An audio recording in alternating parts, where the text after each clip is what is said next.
It's my life. Lazy. It's my life. I got dirty. It's my life. We got history. Got me feeling the nostalgia when you look at me. Thinking about what could've happened or what could've been. Finally your face, I know it, that a sight to see. Take my time, then take your clothes off one more time maybe. Acting like you don't recall it, ain't impressing me. Didn't come to see your friends, I know you came for me. Like your dress, but you fit better in my wrinkled tee. We moved on to newer things, but we got history. Put my feelings all aside, don't know what to make. Perkenalkan, nama saya Aquila Nancy Titya dengan NIM 1905520066, program studi S1 Akuntansi untuk tugas mata kuliah pengauditan 2. Halo teman-teman, nama saya Siti Nur Mismawati, NIM 1905520068. Saya berasal dari program studi S1 Akuntansi, mata kuliah pengauditan 2, dosen pengampu Bapak Arif Himawan Dwi Nugroho. Halo teman-teman, perkenalkan nama saya Wida Fitria dengan NIM 19050071 dengan prodi S1 Akuntansi Fakultas Ekonomika dan Bisnis, mata kuliah pengauditan 2. Perkenalkan, nama saya Aquila Nancy Titya dengan NIM 0066 dan dua teman saya yang lain yaitu Siti Nur Mismawati dengan NIM 0068 dan Wida Fitria dengan NIM 0071. Kami merupakan mahasiswa program studi S1 Akuntansi di Universitas Trikubang Unisbank Semarang. Di sini, kami menyampaikan materi tentang standar audit 505 konfirmasi eksternal mata kuliah pengauditan 2. Saya adalah penyampai materi yang pertama. Sebelum kita membahas lebih dalam tentang standar audit 505 konfirmasi eksternal, kita cari tahu dulu apa itu konfirmasi dan konfirmasi eksternal itu sendiri. Konfirmasi atau confirmation termasuk sejumlah respon atas keterangan yang diperoleh dari pihak ketiga untuk memperkuat informasi yang tercantum dalam catatan-catatan keuangan. Sebagai contoh, auditor biasanya mencari konfirmasi langsung atas piutang usaha dengan berkomunikasi dengan para debitur. Pengertian lainnya, konfirmasi adalah tindakan untuk memperoleh bukti audit dari pihak ketiga yang mendukung fakta atau kondisi tertentu.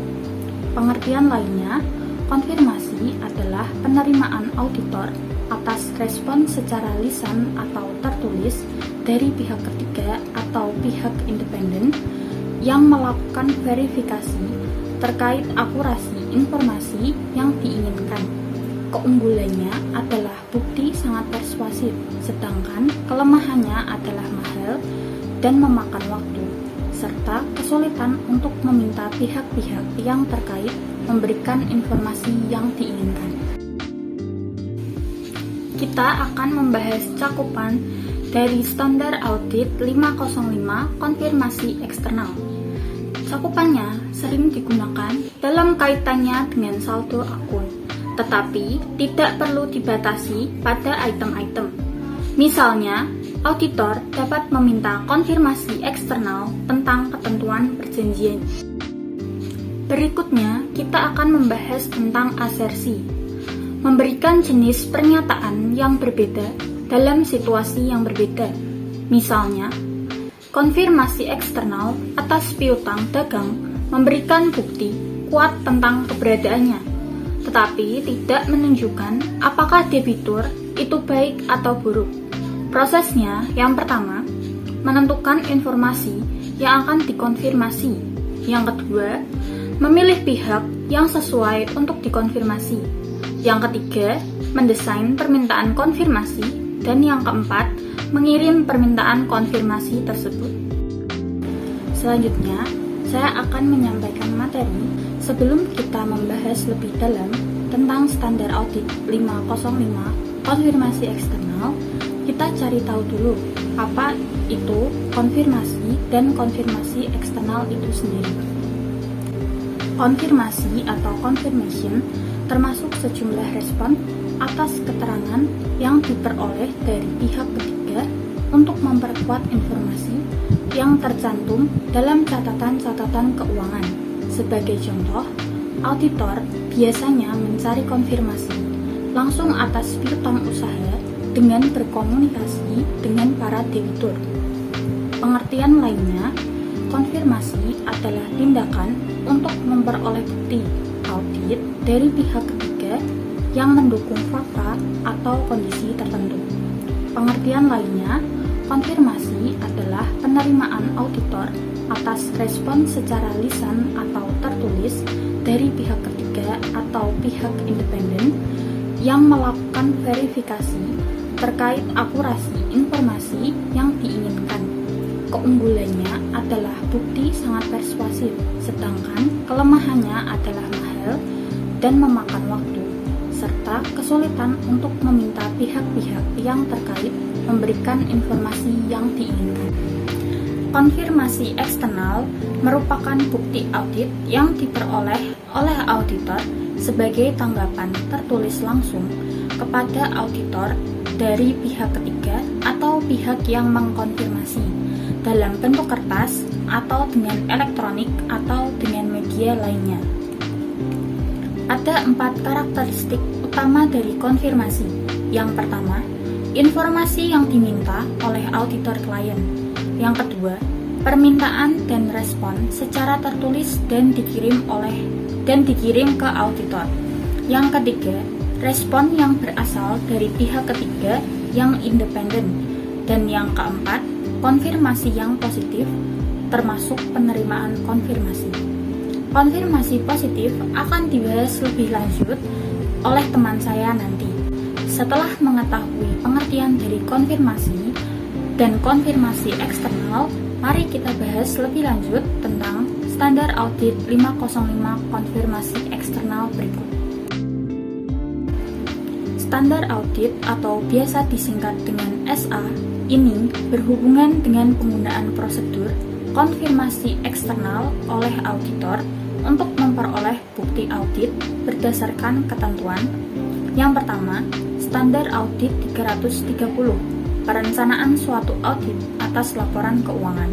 Standar audit 330 ini mengatur tanggung jawab auditor untuk merencanakan audit atas laporan keuangan. Yang kedua, standar audit 500, bukti audit. Hal ini tidak ditujukan untuk meminta keterangan tentang litigasi dan klaim yang dibahas dalam standar audit 501 bukti audit, pertimbangan spesifikasi atas unsur pilihan. Prosedur konfirmasi eksternal untuk memperoleh bukti audit. Standar audit 500 mengidentifikasikan bahwa keandalan bukti audit sudah dipengaruhi oleh sumber dan sifatnya. Dan ini tergantung pada kondisi individual yang dari situ bukti audit tersebut diperoleh. Standar audit juga mencakup generalisasi berikut yang andal terhadap bukti audit. Yang pertama, bukti audit lebih andal ketika diperoleh dari sumber independen di luar entitas atau perusahaan daripada bukti audit yang diperoleh secara internal. Misalnya, konfirmasi eksternal atas akun kas yang diterima oleh bank. Yang kedua, bukti audit yang diperoleh secara langsung lebih andal daripada bukti audit yang diperoleh secara tidak langsung atau melalui penarikan kesimpulan. Misalnya, keterangan terkait pelaksanaan pengendalian. Dan yang ketiga, bukti audit lebih andal dalam format dokumen, baik dalam bentuk kertas, elektronik, atau media lainnya. Sebagai pengingat, standar audit bertujuan untuk membantu auditor dalam mendesain dan melakukan prosedur konfirmasi eksternal untuk memperoleh bukti audit yang relevan dan andal. Kondisi audit dalam bentuk konfirmasi eksternal yang diperoleh auditor secara langsung dari pihak yang dikonfirmasi dapat lebih andal dibandingkan dengan bukti dari pihak internal entitas. Standar audit lainnya mengakui pentingnya konfirmasi eksternal sebagai bukti audit. Sebagai contoh, yang pertama, standar audit 330, yang kedua, standar audit 240, dan yang ketiga, standar audit 500. Yang pertama, standar audit 330 membahas tanggung jawab auditor untuk mendesain dan mengimplementasikan respon secara keseluruhan terhadap resiko kesalahan penyajian material yang telah ditentukan pada tingkat asersi. Di samping itu, standar audit 330 mensyaratkan bahwa terlepas dari risiko kesalahan penyajian material yang telah ditentukan, auditor mendesain dan melaksanakan prosedur substantif untuk setiap golongan transaksi, saldo akun, dan pengungkapan material. Auditor juga diisyaratkan untuk mempertimbangkan apakah prosedur konfirmasi eksternal harus dilakukan sebagai prosedur audit substantif. Standar audit 330 mensyaratkan auditor untuk memperoleh bukti audit yang lebih meyakinkan dengan semakin tingginya tingkat resiko yang ditentukan oleh auditor. Untuk melakukan ini, auditor dapat meningkatkan kuantitas bukti atau memperoleh bukti audit yang lebih relevan atau andal, atau keduanya. Sebagai contoh, auditor dapat lebih menekankan untuk memperoleh bukti secara langsung dari pihak ketiga atau memperoleh bukti pendukung dari beberapa sumber independen. Standar audit 330 juga mengindikasi bahwa prosedur konfirmasi eksternal dapat membantu auditor dalam memperoleh bukti audit dengan tingkat keandalan tinggi yang diperlukan oleh auditor untuk merespon risiko signifikan atas kesalahan penyajian material, baik yang disebabkan oleh kecurangan maupun kesalahan. Standar audit 240 mengindikasikan bahwa auditor dapat mendesain permintaan konfirmasi untuk memperoleh tambahan informasi pendukung sebagai respon atas risiko kesalahan penyajian material yang telah ditentukan disebabkan oleh kecurangan pada tingkat asersi. Yang ketiga, standar audit 500 mengindikasikan bahwa informasi pendukung yang diperoleh dari suatu sumber independen seperti konfirmasi eksternal dapat menambah tingkat keyakinan auditor dibandingkan bukti audit yang ada dalam catatan akuntansi atau dari representasi manajemen. Selanjutnya, kita akan membahas tentang tanggal efektif. Standar audit ini berlaku efektif untuk audit atas laporan keuangan untuk periode yang dimulai pada atau setelah tanggal yang pertama 1 Januari 2013 untuk emiten dan atau yang kedua 1 Januari 2014 untuk entitas selain emiten. Penerapan ini dianjurkan untuk entitas selain emiten. Selanjutnya akan dilanjutkan oleh teman saya Siti Nur Mismawati. Pada pembahasan kali ini saya akan membahas tentang tujuan. Sebenarnya tujuan auditor itu apa ketika menggunakan prosedur konfirmasi eksternal? Tujuan auditor sendiri ketika menggunakan prosedur konfirmasi eksternal adalah untuk mendesain dan melakukan prosedur tersebut untuk memperoleh bukti audit yang relevan dan andal. Nah, pada pembahasan kali ini saya akan membahas beberapa istilah yang mungkin teman-teman sudah mendengar. Apa itu konfirmasi eksternal, apa itu permintaan konfirmasi positif, bahkan permintaan konfirmasi negatif, dan apa itu tanpa respon, dan apa itu penyimpangan. Yang pertama saya akan membahas tentang konfirmasi eksternal. Konfirmasi eksternal adalah bukti audit yang diperoleh sebagai suatu respon tertulis langsung kepada auditor dari pihak ketiga atau pihak yang dikonfirmasi, baik dalam bentuk kertas atau secara elektronik atau media lainnya.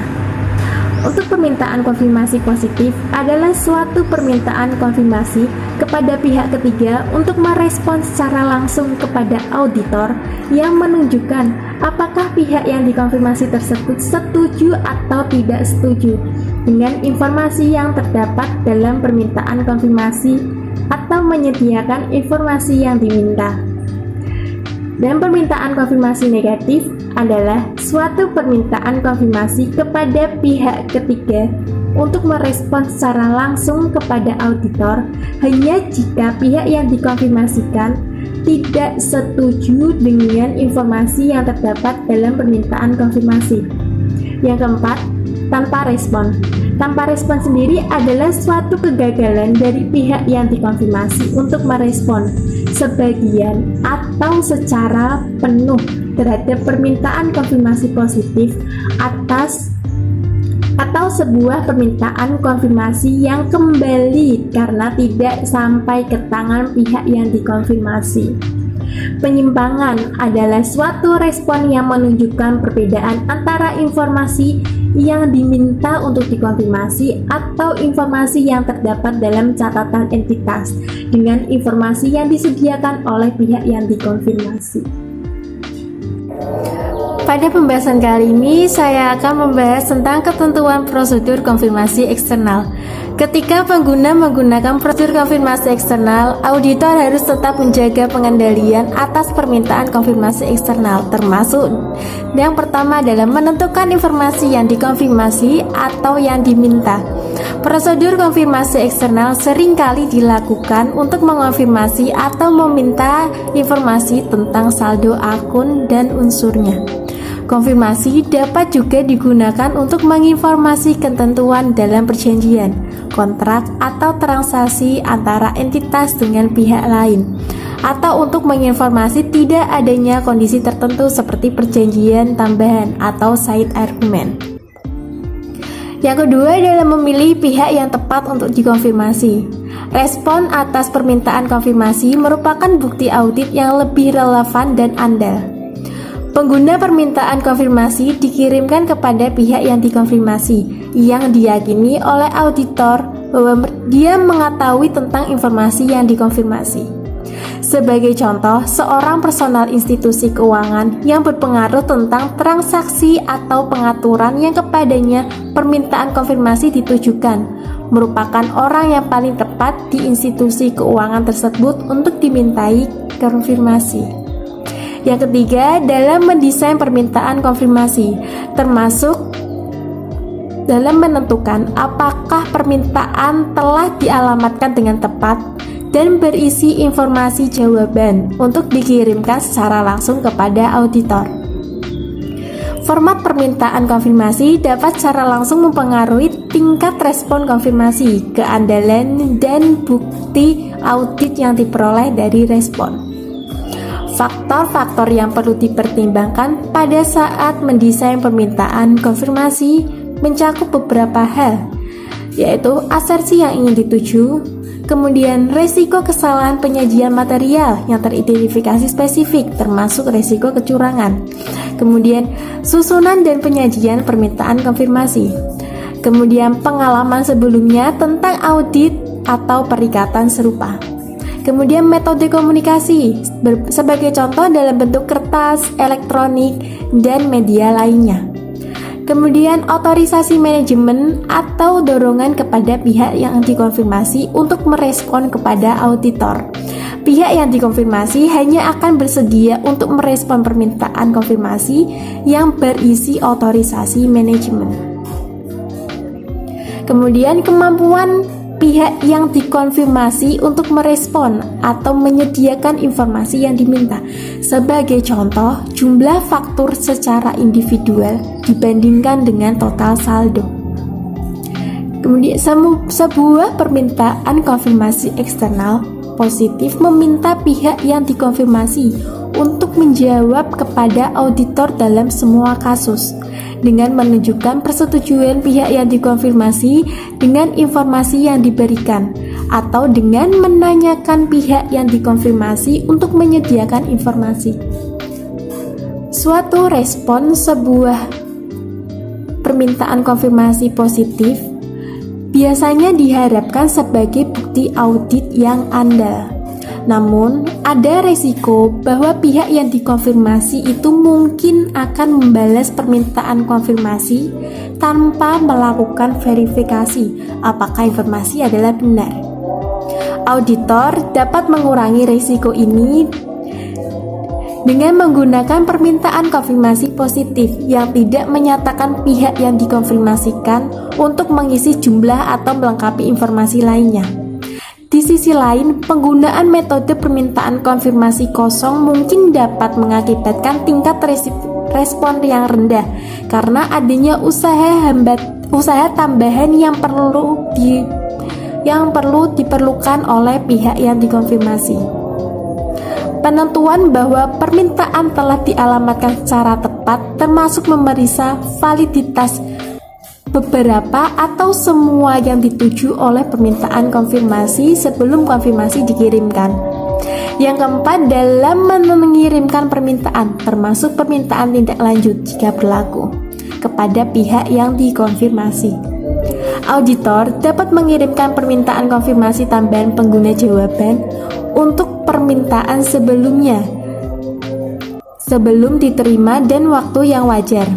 Sebagai contoh, auditor dapat melakukan setelah melakukan verifikasi ulang atas akurasi alamat awal, mengirimkan tambahan permintaan atau permintaan tindak lanjut. Pada pembahasan kali ini, saya akan membahas tentang penolakan manajemen untuk mengizinkan auditor mengirimkan permintaan konfirmasi. Yang pertama, jika manajemen menolak untuk mengizinkan auditor mengirimkan permintaan konfirmasi, maka auditor harus melakukan hal-hal berikut. Yang pertama, dalam meminta keterangan tentang alasan mengapa manajemen untuk menolak, dan mencari bukti audit tentang validitas dan memadainya alasan tersebut. Suatu penolakan oleh manajemen untuk mengizinkan auditor untuk mengirimkan permintaan konfirmasi merupakan pembatasan atas bukti audit yang diharapkan untuk peroleh auditor.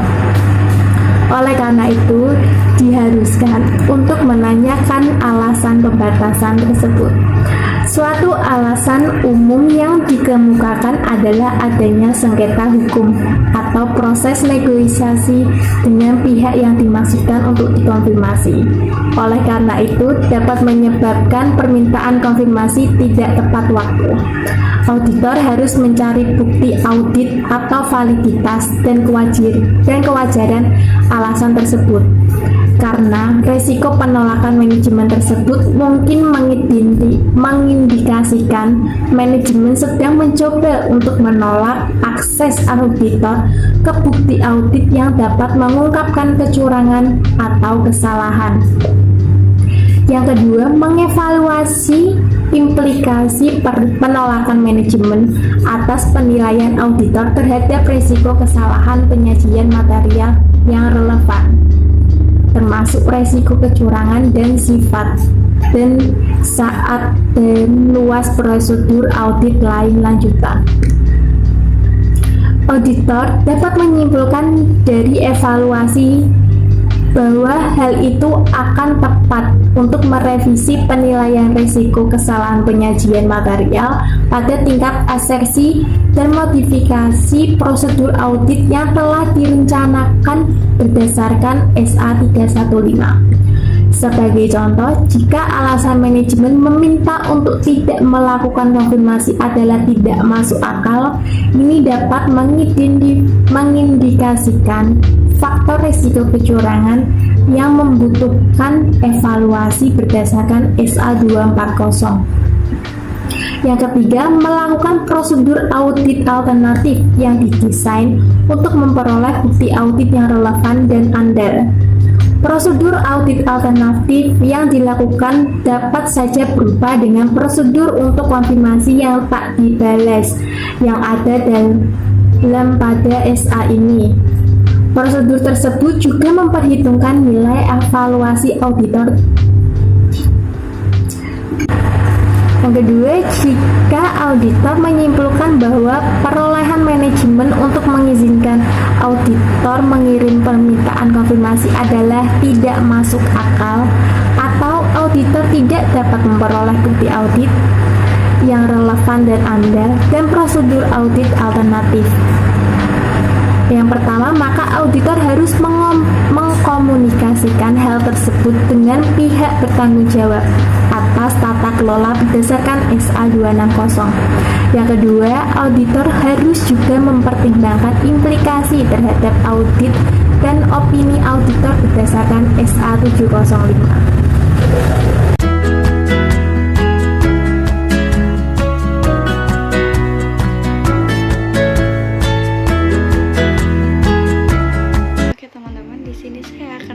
Presentasi dari teman saya Mbak Misma.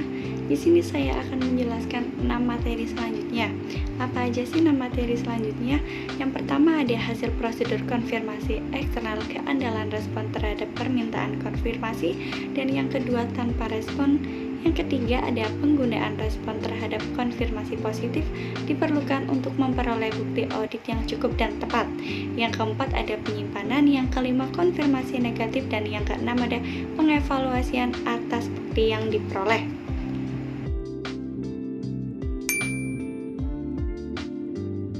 Oke teman-teman, kita bahas yang pertama dulu. Yang pertama ada hasil prosedur konfirmasi eksternal keandalan respon terhadap permintaan konfirmasi. Jika auditor mengidentifikasi faktor yang menimbulkan keraguan atas keandalan respon terhadap permintaan konfirmasi, auditor harus menempatkan bukti lanjutan untuk menghilangkan keraguan itu. Apa saja sih untuk menghilangkan keraguan itu? Yang pertama ada SA 500 menunjukkan bahwa meskipun penggunaan bukti audit diperoleh dari berbagai sumber eksternal entitas, keadaan mungkin ada yang berdampak pada kendalanya. Jadi teman-teman, semua respon konfirmasi membawa beberapa risiko dari intersepsi, perubahan, atau kecurangan. Risiko tersebut terlepas apakah balasan diperoleh dalam bentuk kertas, elektronik, atau media lainnya. Faktor yang mungkin menunjukkan keraguan atas keandalan respon mencakup diterima oleh auditor secara tidak langsung dan tidak berasal dari pihak yang aslinya dimaksud untuk dikonfirmasi. Yang kedua ada respon yang diterima secara elektronik. Sebagai contoh ada apa aja? Yang pertama dengan faksimiles atau email, mengandung resiko keandalan karena pembuktian asal dan wewenang responden mungkin sulit untuk ditentukan serta perubahannya mungkin sulit untuk dideteksi. Oleh karena itu, suatu proses yang digunakan oleh auditor dan responden dalam membuat sesuatu lingkungan yang aman untuk respons yang diterima secara elektronik dapat menurunkan resiko ini. Suatu proses konfirmasi elektronik dapat memasukkan berbagai teknik untuk validasi identitas pengiriman informasi dalam format elektronik tersebut. Contohnya apa aja? Melalui enskripsi, tanda tangan digital, elektronik, dan prosedur untuk verifikasi keaslian situs webnya. Yang ketiga, ada jika pihak yang dikonfirmasi menggunakan pihak ketiga untuk mengkoordinasi dan menyediakan respon untuk permintaan konfirmasi atau auditor dapat melaksanakan prosedur. Apa aja sih prosedur yang ditunjukkan untuk menandatangani resiko itu? Yang A ada respon untuk mungkin dapat berasal dari bukan dari sumber yang benar. Yang kedua ada seorang yang responden mungkin bukan pihak yang berwenang untuk merespon. Dan yang terakhir ada integritas transmisi kemungkinan dikompromikan. Yang keempat ada auditor diharuskan oleh SA 500 untuk menentukan apakah memodifikasi atau menambah prosedur untuk menyelesaikan keraguan terhadap keandalan informasi yang digunakan sebagai bukti audit. Sebagaimana, auditor dapat memilih untuk melakukan verifikasi atas sumber dan isi respon permintaan konfirmasi dengan menghubungi pihak yang dikonfirmasi. Sebagai contoh, penggunaan pihak yang dikonfirmasi merespon melalui email, auditor dapat menghubungkan pihak yang dikonfirmasi untuk menentukan apakah benar pihak yang dikonfirmasi sebenarnya mengirimkan balasan. Penggunaan suatu respon telah kembali ke auditor secara tidak langsung. Sebagai contoh, karena pihak yang dikonfirmasi salah mengirimkan konfirmasi kepada entitas daripada mengirimkannya kepada auditor. Auditor dapat meminta pihak yang dikonfirmasi untuk merespon secara tertulis langsung kepada auditor. Dan yang kelima, dengan sendirinya, suatu respon lisan terhadap suatu permintaan konfirmasi tidak memenuhi definisi sebagai konfirmasi eksternal karena bukan merupakan respon tertulis secara langsung kepada auditor. Oke teman-teman, di sini namun pada waktu memperoleh respon lisan atas permintaan konfirmasi, auditor mungkin dapat terganggu kondisinya, meminta memihak yang dikonfirmasi untuk merespon secara tertulis langsung kepada auditor. Jika respon seperti tersebut tidak diterima sesuai dengan bukti audit lainnya untuk mendukung informasi dalam respon lisan tersebut. Yang selanjutnya, yang terakhir ada suatu respon terhadap permintaan konfirmasi dapat berisi bahasa yang bersifat membatasi terkait dengan penggunaannya. Adanya seperti ini teman-teman, pembatasan tersebut tidak perlu mengurangi keandalan respon tersebut sebagai bukti. Oke teman-teman, di materi pertama ini, jika auditor menentukan bahwa respon terhadap permintaan konfirmasi tidak dapat diandalkan, maka auditor harus mengevaluasi implikasi tersebut atas penilaian risiko kesalahan penyajian material yang relevan, termasuk risiko kecurangan dan sifat waktu luas prosedur audit lain. Penggunaan auditor menyimpulkan bahwa suatu respon tidak dapat diandalkan. Auditor mungkin perlu untuk merevisi penentuan risiko kesalahan penyajian material pada tingkat asersi dan memodifikasi prosedur audit yang direncanakan sesuai dengan SA 315. Sebagai contoh, suatu respon yang tidak dapat diandalkan dapat menunjukkan faktor risiko kecurangan yang menuntut untuk evaluasi sesuai dengan SA 240. Baik, kita lanjutkan ke materi yang kedua, yaitu materi tanpa respon. Dalam kasus tanpa respon, auditor harus melakukan prosedur audit alternatif untuk memperoleh bukti audit yang relevan dan andal. Contohnya yaitu, prosedur audit alternatif yang dapat dilakukan oleh auditor mencakup yang pertama ada untuk saldo akun piutang, memeriksa menerima kas khusus setelah tanggal neraca, dokumen pengiriman dan penjualan mendekati akhir periode. Yang kedua, untuk saldo akun utang, memeriksa pengeluaran kas setelah tanggal neraca atau korespondensi dengan pihak ketiga dan catatan lainnya, seperti sifat dan luas prosedur audit alternatif dipengaruhi oleh akun dan asersi menimbulkan tanda tanya. Permintaan konfirmasi yang tidak dibalas dapat menunjukkan suatu risiko kesalahan penyajian material yang sebelumnya tidak teridentifikasikan. Dalam situasi ini, auditor mungkin perlu untuk merevisi penilaian risiko kesalahan penyajian material pada tingkat asersi dan memodifikasi prosedur audit yang direncanakan sesuai dengan SA 315. Sebagai contoh, lebih sedikitnya respon atas permintaan konfirmasi daripada yang diantisipasi, atau sejumlah respon yang lebih besar daripada jumlah yang diantisipasi dapat menunjukkan faktor risiko kecurangan yang tidak teridentifikasi sebelumnya yang memerlukan evaluasi sesuai dengan SA 240. Oke teman-teman, materi yang ketiga ada penggunaan respon terhadap konfirmasi positif diperlukan untuk memperoleh bukti audit yang cukup dan tepat.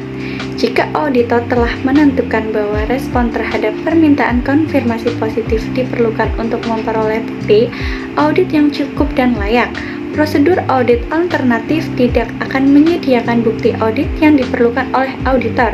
Jika auditor tidak memperoleh konfirmasi seperti itu, maka auditor harus menentukan implikasi tersebut atas audit dan pendapatan auditor berdasarkan SA 705. Oke teman-teman, dalam kondisi tertentu, auditor dapat mengidentifikasi suatu resiko kesalahan penyajian material yang telah ditentukan pada tingkat asersi, yaitu untuk respon terhadap permintaan konfirmasi positif diperlukan untuk memperoleh bukti yang cukup tepat. Kondisi ini mencakup beberapa. Yang pertama ada informasi yang tersedia untuk menguatkan asersi manajemen hanya tersedia di luar entitas. Yang kedua ada faktor risiko kecurangan khusus seperti risiko manajemen, mengesampingkan pengendalian atau risiko kolusi yang dapat melibatkan karyawan atau manajemen, mencegah auditor untuk mengandalkan bukti dari entitas.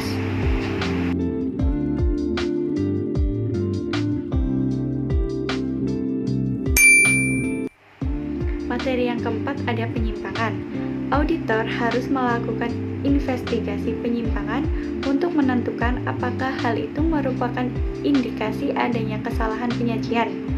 Dalam hal ini dijelaskan, penyimpangan yang tercatat dalam respon terhadap permintaan konfirmasi dapat menunjukkan kesalahan penyajian atau potensi kesalahan dalam laporan keuangan. Ketika suatu kesalahan penyajian diidentifikasi, auditor diharuskan oleh SA 240 untuk mengevaluasi apakah kesalahan penyajian mengidentifikasi adanya kecurangan. Penyimpangan mungkin menyediakan suatu panduan terhadap kualitas respon dari pihak yang dikonfirmasi atau untuk akun yang serupa. Penyimpangan mungkin juga dapat menunjukkan suatu kekurangan-kekurangan dalam pengendalian internal entitas atas pelaporan keuangan. Beberapa penyimpangan tidak mencerminkan kesalahan penyajian. Sebagai contoh, auditor dapat menyimpulkan bahwa perbedaan dalam respon terhadap permintaan konfirmasi adalah disebabkan karena saat pengukuran atau keliruan teknis dalam prosedur konfirmasi eksternal.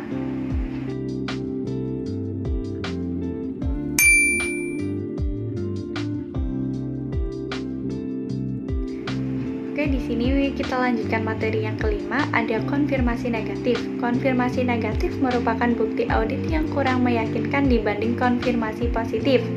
Oleh karena itu, auditor tidak boleh menggunakan permintaan konfirmasi negatif sebagai prosedur audit substantif tunggal untuk yang ditunjukkan suatu resiko yang ditentukan kesalahan penyajian material pada tingkat asersi, kecuali terdapat semua hal berikut ini. Yang pertama ada auditor telah menentukan resiko kesalahan penyajian material adalah rendah dan telah memperoleh bukti audit yang cukup dan tepat tentang efektivitas operasi pengendalian yang relevan dan asersi. Yang kedua ada populasi. Unsur-unsur yang diterapi prosedur konfirmasi negatif terdiri dari sejumlah besar saldo akun, transaksi, atau kondisi yang kecil dan homogen. Yang ketiga, diharapkan suatu tingkat penyimpangan sangat rendah. Dan yang terakhir, auditor tidak menyadari keadaan atau kondisi yang akan menyebabkan penerima permintaan konfirmasi negatif mengabaikan permintaannya.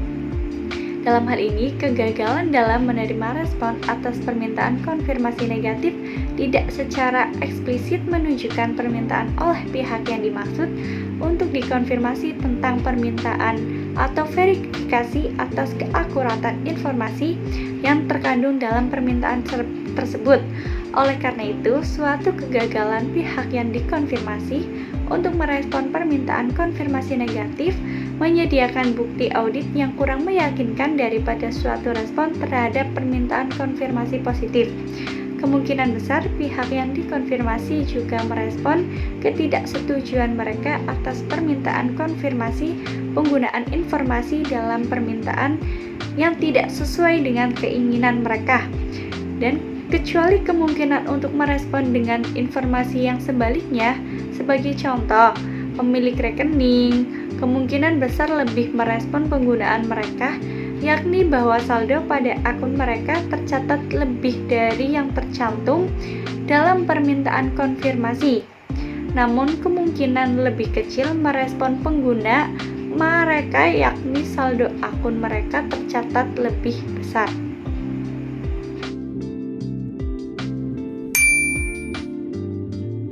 Baik, materi yang terakhir kita akan membahas pengevaluasian atas bukti yang diperoleh.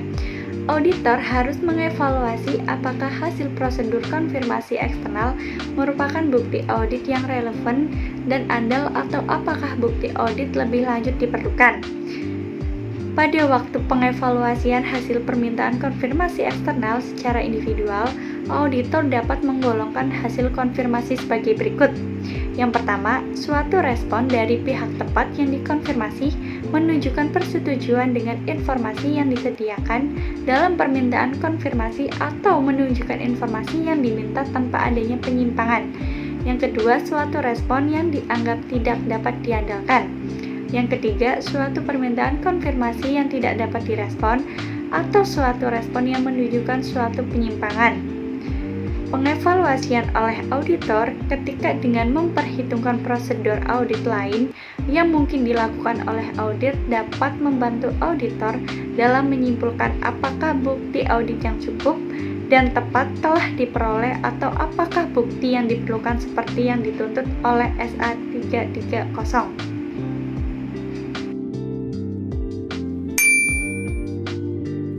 Sekian presentasi dari kami, mohon maaf jika ada kesalahan dan tutur kata kita yang kurang tepat. Terima kasih.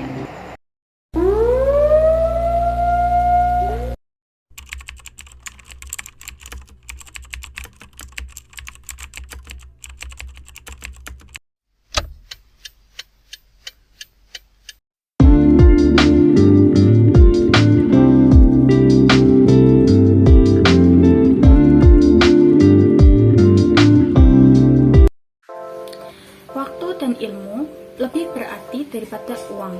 Kita bisa mendapatkan lebih banyak uang, tetapi kita tidak bisa mendapatkan lebih banyak waktu dan ilmu. Unisbank memiliki akreditasi A pada beberapa program studi termasuk S1 akuntansi.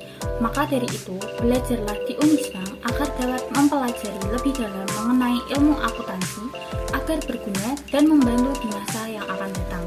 Mari bergabung bersama kami di Unisbank untuk belajar akuntansi di Fakultas Ekonomika dan Bisnis Universitas Digubang Unisbank Semarang. Pendidikan bukan cuma pergi ke sekolah dan mendapatkan gelar, tapi juga soal memperluas pengetahuan dan menyerap ilmu kehidupan. Jangan pernah berhenti belajar, karena hidup tak pernah berhenti mengajarkan. Pembelajaran tidak didapat dengan kebetulan, ia harus dicari dengan semangat dan dijalani dengan tekun. To change your life, you must first change your day. Belajar di Unisbank mampu membuat kita menjadi lulusan yang berjiwa kewirausahaan dan berintegritas tinggi. Unisbank sendiri merupakan entrepreneurial university berbasis teknologi informasi dan komputer yang berdaya saing global. Unisbank juga memiliki akreditasi A, khususnya pada Fakultas Ekonomika dan Bisnis. Terdapat 4 prodi dalam FEB-nya. Yang pertama ada manajemen, akuntansi, PPAK, dan keuangan dan perbankan. Yuk bergabung bersama kami menjadi mahasiswa Unisbank dan raih semua cita-citamu dari sini. Belajarlah sebanyak yang kamu bisa saat masih muda, karena hidup menjadi terlalu sibuk nantinya. Dan belajar adalah harta karun yang akan mengikuti pemiliknya kemanapun. Belajar di Unisbank mampu membuat kita menjadi lulusan yang berjiwa kewirausahaan dan berdaya saing global. Unisbank juga memiliki beberapa fakultas yang berakreditasi A, contohnya S1 Akuntansi, Fakultas Ekonomika dan Bisnis. Yuk gabung bersama kami dalam keluarga Universitas Digubang Unisbank Semarang. Unisbank bisa, Unisbank hebat. You feel better